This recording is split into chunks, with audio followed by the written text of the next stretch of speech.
Alrighty guys, it is about that time. Yuta has been out for a whole day now, and let's be real, he has helped out. Well, he's personally helped me out a lot in terms of making good progression with the game itself, being able to tackle some harder, difficult content.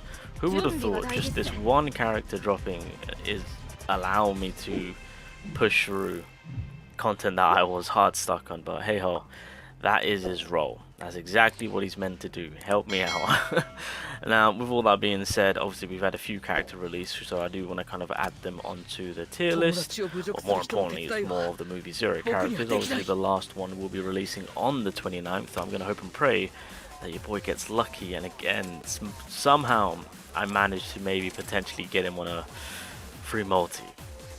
Imagine if that happens. How crazy would that be?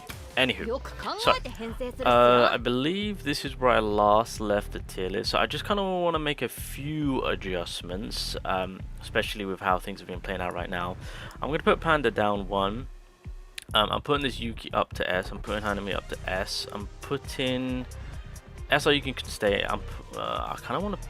Okay, no, Fushiguro, you're going to go down. Yeah, let's do that. Boom.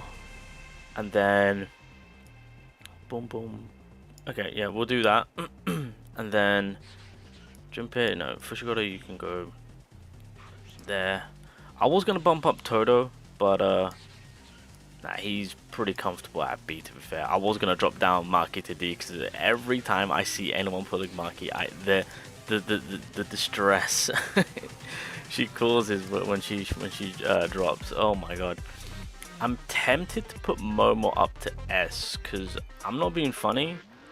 I'm probably going to be replacing my Yuki for Momo, only because of the role that she plays. Where is it? There she is. So, I mean, again, on my JP account, this is one of the first SRs that I invested into. So obviously, the damage dealt increase is for everyone. Now it's only on for. Wait, what? For a total of 1 time in 2 turns. Oh, there you go. Okay, that's fine. So that's something which I want to capitalize on. But more importantly, the stunning is everywhere, and this is something that I am somewhat reliant on in terms of Inumaki and Yuki kind of working together. But to have more of an option through Momo, I'm just like, she's a much better option right now. Although I don't have that set protection that Yuki provides from ranged, was it Jujutsu damage?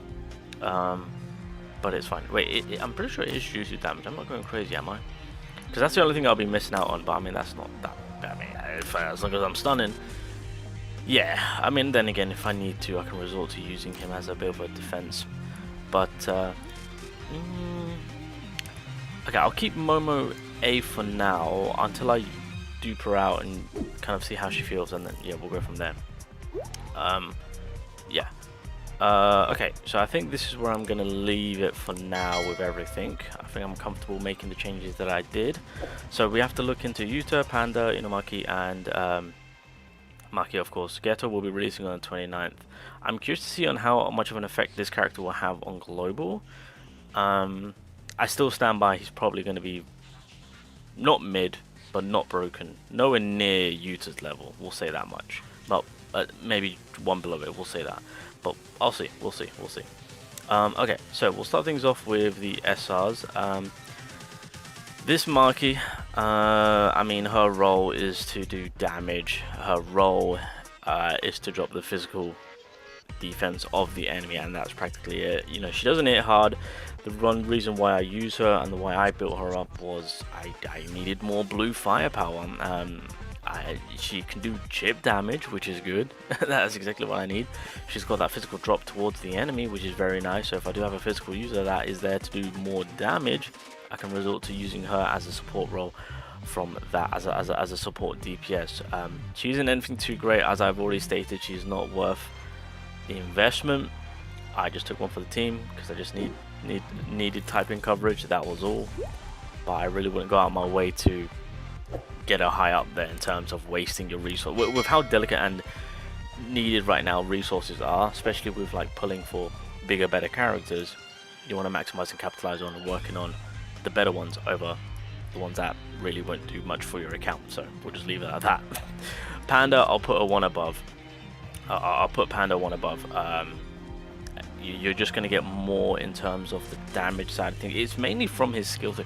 Even his ultimate isn't anything too crazy. His skill 3 is what, in my opinion, is kind of like the big damage dealer from what I've been experiencing.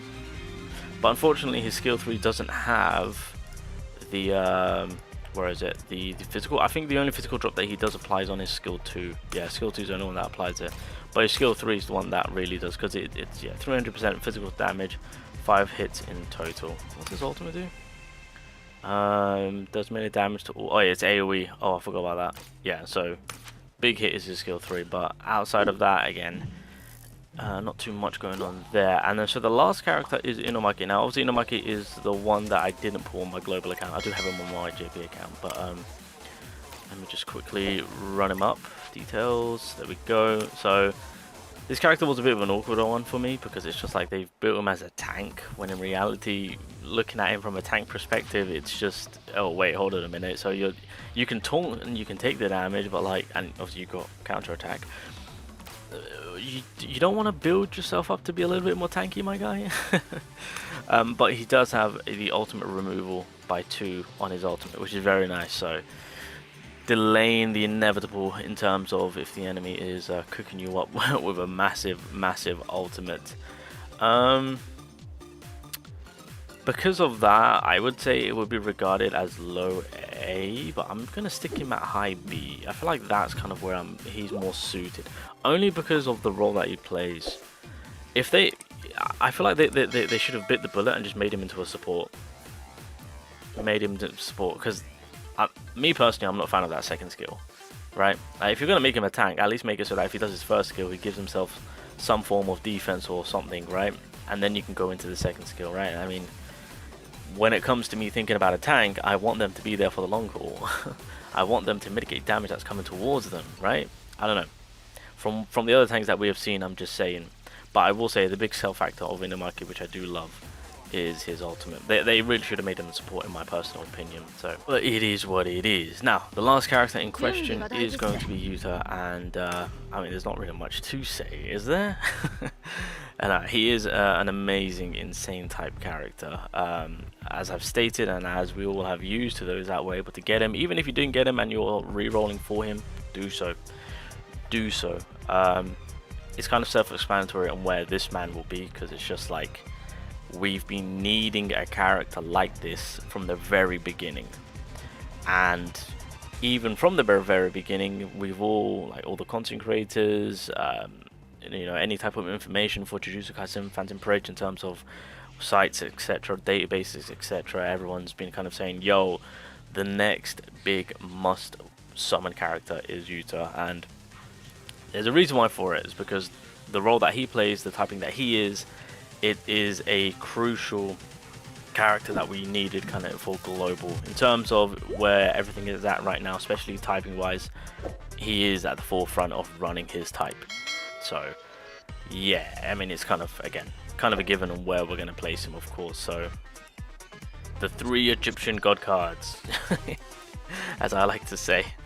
Hence why I put, well then again, Megumi's in the building too, but single target Nuke, Kukusaki will always have a special place for me, with how much she's helped me out in terms of just Oko nuking on the JP side of things to make good progression. Because I didn't have it at the time and I was using it as a friend, but I know some people would regard it as a high S, but I'll put it as a SS because she's just an amazing single target Nuke. Yeah, you can drop Disgust. If you work on her and level up her ultimate, obviously you pile up on the nails, activate the second skill whilst doing all the supports. The end results from this character is ridiculous. At times, outshining, damage wise, outshining. So just putting that out there, hence why I regard her as an SS tier character. But I think for the most part, ladies and gentlemen, I think that's kind of where I'm going to leave things. I'm still debating on whether or not I want to push Momo up to S, so I'll probably, because once we get Ghetto, I'll do a tailor for Ghetto. So I think then I will decide on where I want to put Momo. I'll also have to figure out on if Todo's going to get pushed up to A, because I'm also considering doing that. But I think that's pretty much everything. But I think that's where I'm going to leave things, you guys. Again, feel free to do your own tier list, however you feel about it. It's all good. Do as you please. This is just my personal look at things in terms of global, as well as having experiences on JP side of things. That being said, I don't know if I want to do a JP tier list. That's just massive. And I missed out on so many characters too, but it is what it is. Anyway, guys, I'm going to end it there.